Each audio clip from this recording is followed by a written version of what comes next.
skip this on your baby registry. Hi, I'm Emily. I'm a CPST and a mom, and here are 5 products I recommend you avoid on your baby registry from a car seat safety standpoint. Let's talk about what they are, why they're a problem, and what the alternative is. Number 1 thing to skip: any fluff that did not come with your car seat. Add on head inserts, body inserts, strap covers. If it didn't come with your car seat, don't use it.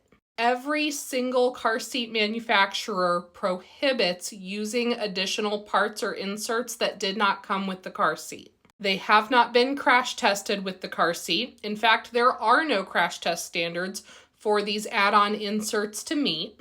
They can affect the way the baby's head moves, the way the harness fits and functions in a crash.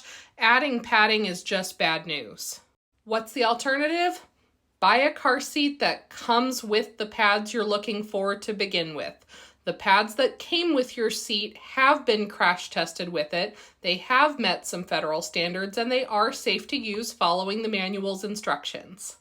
Next up is large, bulky suction cup attachment sunshades. The issue here is that there are no crash test standards for these to meet, so they can become detached from the window and become a projectile that gets thrown around the car and injures your baby or someone else during a crash.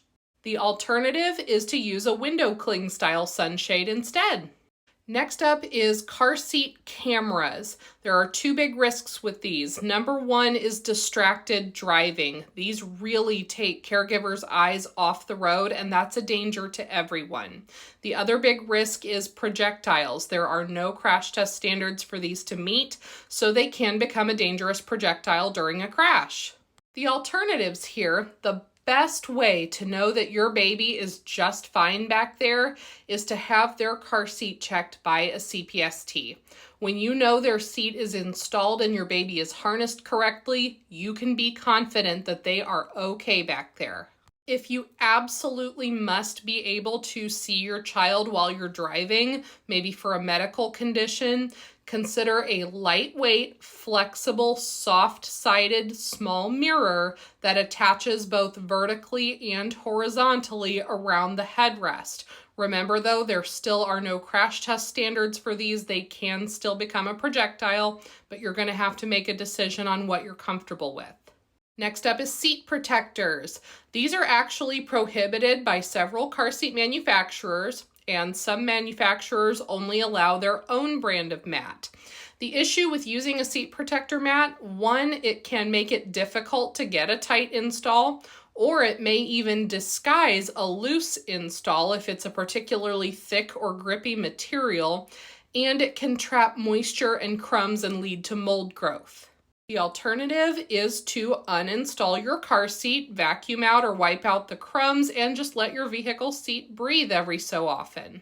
A properly installed car seat should not be doing damage to the vehicle seat it's sitting on. Finally, hard or heavy plastic toy bars for the infant car seat. Again, there are no crash test standards for things like this to meet, so they can become detached during a crash. And where will they land? Straight in your baby's face.